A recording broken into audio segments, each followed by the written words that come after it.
Okay, Blister, let's get some problems done in lesson 14. These are very important problems. These problems actually are going to help you when you do algebra in high school, okay? So here we go. So this one actually is simpler than what you've been doing. See how y equals 6x? Well, we're going to actually just substitute it in for the other y. And what we have right here is 4x plus... Now our y is 6x. Again, this 6x equaled y, so we put it in for this y. That's where that came from. Equal to 7.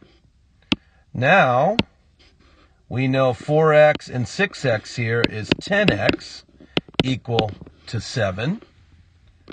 And when I divide both sides by 10, I know x is 7/10. You also could divide this, and you could say it's 0.7. So you need to talk to your teacher whether they want a decimal answer or a fraction answer.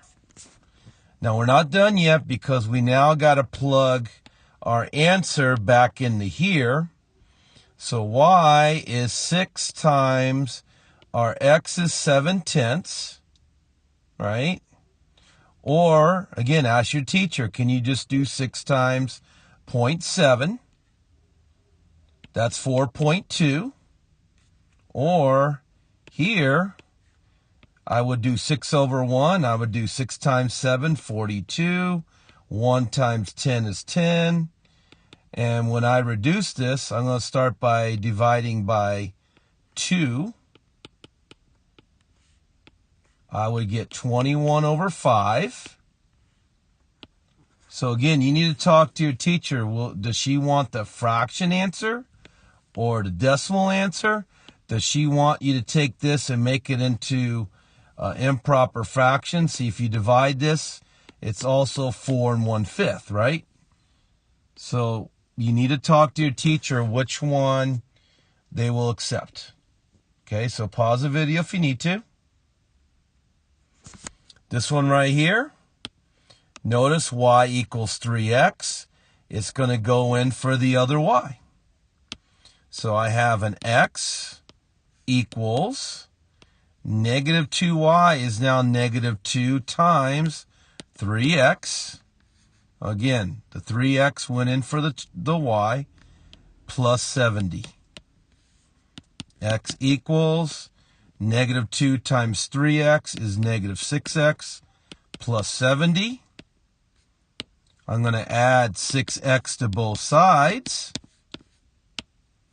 So x and 6x is 7x equals 6x minus 6x is 0. All I'm left with is 70. Now this one works out much nicer. I'm going to divide by 7. I know x equals 10. Let's plug it back in here.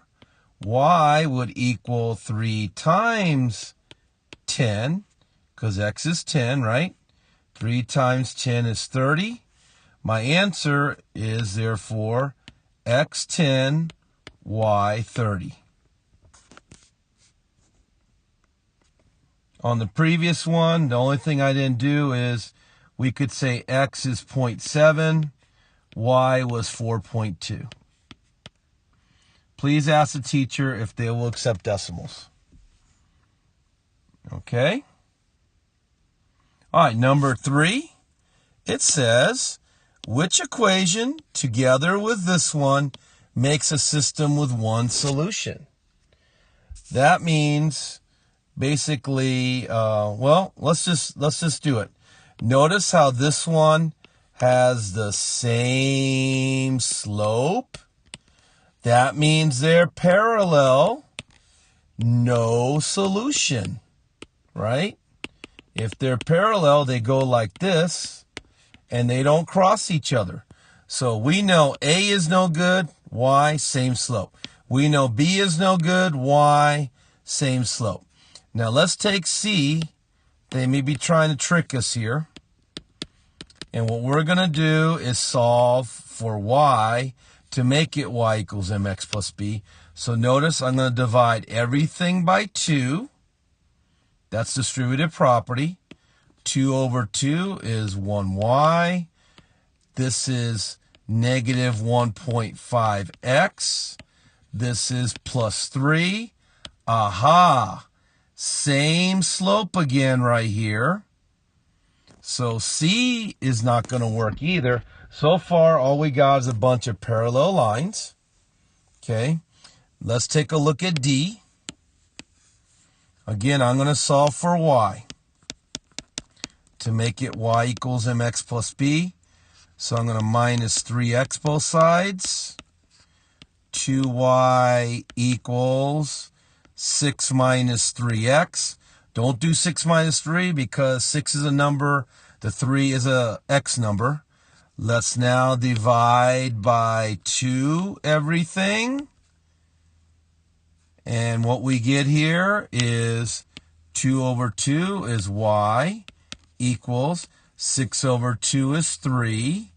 This is minus 1.5x. Aha, same slope again. D is not right. They're parallel again. So the first 4 are all parallel. See, same slope, right? Now the last one, you could tell right here, it has a different slope of negative 2. So E and our original equation, they're not going to be parallel. Therefore, they will cross each other somewhere, and we would be able to find a solution. Okay? So same slope means parallel, no solution. If they have a different slope, we know they're going to cross each other. We're going to get a situation like this where they're going to have a solution. Okay? Let's take a look at this one right here. They gave us a system, and it has no solution. And we ought to understand why, so let's talk about that right now. So, let's go ahead and take a look at it closely. If we take x minus 6y equals 4, right? And let's go ahead and solve for y. We're going to minus x both sides. So negative 6y now equals 4 minus x. And then I'm going to go ahead and divide by negative 6. Again, distributive property, right? Everything divided by negative 6. So negative over negative is positive. 6 over 6 is 1y equals 4 divided by negative 6 is negative 2/3. All I did was reduce it by 2. This right here, I have a negative over negative positive 1/6 x, or x over 6. But the slope is, remember, the number with the x. So I notice my slope is 1/6. Okay? Now, let's do the same thing with 3x minus 18y equal to 4. Let's start by minusing 3x both sides. So negative 18y equals 4 minus 3x. I'm now going to divide by negative 18. Every term gets divided by negative 18. That's called distributive property. So negative over negative is positive. 18 over 18 is 1y equals, this is negative 2/9. All I did was reduce by 2. This negative over negative is positive 1/6 x again. 3 over 18 reduces to 1 over 6. Notice they have the same slope. Why is there no solution, in other words? Because they are parallel lines. They have the same slope, right? Okay, now, let's get to the questions. A, change one constant or coefficient to make a new system with one solution. So basically, we have to make sure we have two different lines, actually two lines, equations of lines with different slopes. So all you would need to do is, for example, you could just change this. For example, you could just add a 2 right there. 2x minus 6y is going to have a different slope. You could change this 3 to a 4. Basically, all you have to do is just change one of the x or y numbers, okay? And you'll have different lines or lines with different slopes, and you know they're going to cross each other. Now, B may be a little bit trickier. B says change one constant or coefficient to make a new system with infinite number of solutions. So the trick to infinite, remember, infinite means they're really the same line, okay? So if they already have the same slope, all I need to do is make sure they have the same y-intercept. So basically, you know what I would do is, let's leave the first one as x minus 6y equal 4. And we're going to just take this one and we're going to say 3x minus 18y equals, and I'm going to make it a 12. Now let me explain. Notice now, so all I did was change the 4, right? I times it by 3. And the reason why it's going to work now is because if you notice, this right here is now exactly 3 times this. And therefore, they're going to be simplified to the same exact line or equation. Okay? See, if I do that, I get 3x. If I do that, I get minus 18y. If I do that, I get 12. Bottom line, I really have the same line now because they're the same equation.